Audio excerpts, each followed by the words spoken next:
is Brannon Howse Live. Whether the issue is law, science, economics, history, family, social issues, education, religion, government, or national security, Brannon brings the issues of the day into clear focus through the lens of a Judeo-Christian worldview. And now, here is your host, Brannon Howse. The broadcast, we're going to be joined tonight by a first-time guest. Andrew Riddow is going to join us.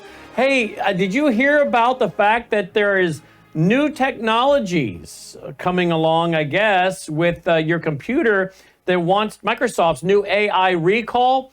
I guess they're going to take constant screenshots of your computer activity. Constant screenshots of your computer activity. I guess the question would be, well, many. Number one, why? Why? Number one. Number two, where is it going? Is it being stored? Does the government have access to it? Is this going to be part of your social credit score? Oh, you're watching Brannon Howse. Oh, you're reading some of Brannon's material on his website. Oh, you're watching a church service, are you? Is that going to be used against you with your social credit score? I don't know. I'm just asking questions because this is the kind of, dystopian George Orwell kind of techniques that, really concern me. And then we're going to talk to a panel about a North American Union. Folks, I've been talking about that for 20 years or more. And sure enough, George W. Bush was trying to push that on us.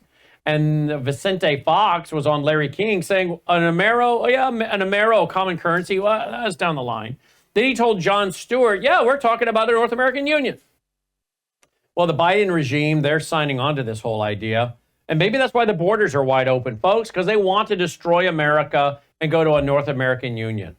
And they can destroy the dollar and our borders all at the same time and then offer us up a solution, a manufactured crisis, so everybody will accept the solution. I don't know. We're going to get into it tonight with a panel and a lot more. Joining me first up, however, is Andrew Riddow, CEO of Liberation Technology Services, formerly with the Trump White House. He joins us tonight. His website is liberationtech.com. Andrew, thanks for making time for us tonight.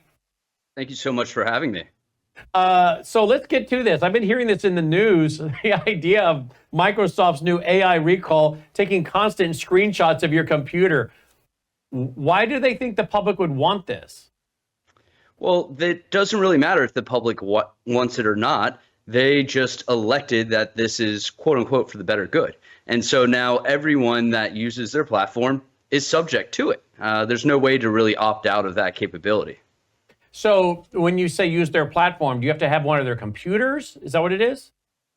Well, it's just like Google. They are integrating it into their hardware, their software. So if you're using Bing or Yahoo or any of their search platforms or email services, Microsoft Teams, an actual device, that AI is built into every single aspect of your interaction and of your online engagement. So you're saying if you go to Yahoo and you start using that as the search engine, it's snapping your screenshot. Yeah. Copilot is taking a screenshot every 5 seconds or so, and they're building just a massive repository of not only what you're searching for, because they already have access to that, but also everything else that you're doing on your device at any given moment. Are they able to identify it to your computer, even if you don't log in and set up an account with them? Yeah, it's pretty simple. It's called an IP address. It's registered, to every single person, to every single home, to every single device and network. And so, with the capabilities that they have, they can know who it is, even if it's a maybe family home. And what do you think they're doing with this information, Andrew? So I think that there's a lot of different things that they're using this information for. They claim that it's to help the user experience, but in most cases, I really don't hear of many people that are asking for this kind of intrusion. Really, I think that they're able to collect so much data that they're then able to, in the future, socially engineer the capabilities and the outcomes that they ultimately desire. Let's go along with our social credit scores then. Like I said, now you realize, hey, you're watching Brannon Howse and listening to Andrew Riddow, who worked for the Trump administration. Woo! You shouldn't be listening to these guys. Ding, ding on your credit score going down. Or, hey, you just watched a church service with a conservative evangelical Bible teacher, score going down. I mean, how could this be used? Yeah, I mean, it is pretty easy to use it. You look at what they're doing over in China, and this type of technology is what the social credit score is, right? They are engaging on every aspect of your life, especially now with us being online, hours and hours every single day. This is going to be the main tool that will help drive that social credit score. And then ultimately, they can also use it for social engineering to potentially impact elections, to impact buying habits, to impact policy positions. And, with the capabilities of AI and with it essentially doubling every couple of years, they're going to be able to really control many parts of the narrative in this nation, along with the public discord. And, we won't really have any sort of say about the outcome of this, because we'll be only fed information that they want us to consume. So what is going to happen to shows like mine that are largely built on digital platforms, whether our website, apps, Roku, all those sites? What's going to happen to our ability to broadcast and reach our audience? Well, I think that's one of the biggest things. If they decide that they no longer want people to find you, first and foremost, they can just make it impossible to find your website. They can remove a lot of the keywords and things like that. And, what we've seen in 2020 and 2022, they can just outright deplatform you. And we know that this is only just starting to really ramp up going into the 2024 election. And so it is a really concerning aspect, especially with what we really saw come out of the Twitter files. There is a culture that is very echo chamber and very left in nature. And you have to assume that these are the individuals. This is the culture that is built into every single one of these technology companies. So do you think eventually, Andrew, we will have to go to being behind a paywall? Right now, we push all of our programming out for free. And we have a VIP club, but we push it out for free and let people see it for several days. And then eventually it does go into our vault, but we want to make sure everybody can have enough days to watch it. We don't want people limited based on whether they can afford to pay or not. That's just kind of been our objective from a public service and ministry concept.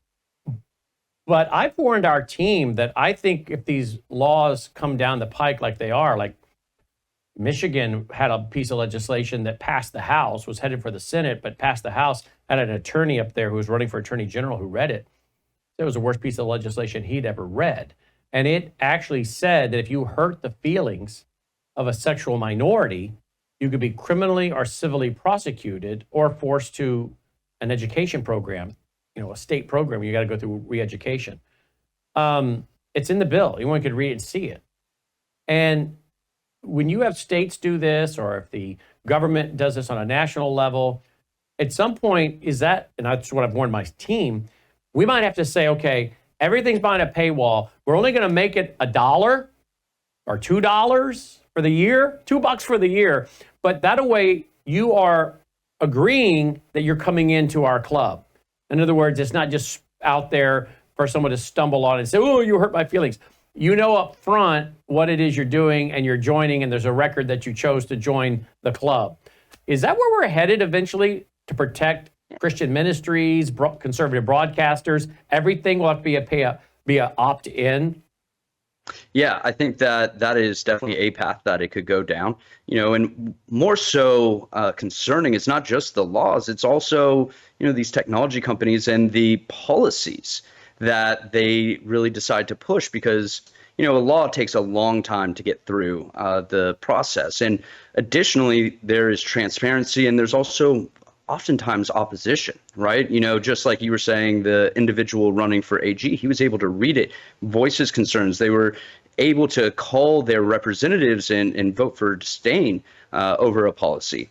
However, these technology companies, in many of their terms and conditions, they use very, very vague language, and they don't have to be accountable to anyone. And so they can terminate you and your services overnight for no real reason with zero recourse from you, the business owner, or the individual. We were with a streaming platform during the time that President Trump was elected. And from the time he was elected until the time that, Biden was, quote, sworn in, we had one of these streaming companies tell us, if you guys interview or promote Mike Lindell, we will cancel your streaming contract, which we paid up a year in advance for, and we will not refund your money.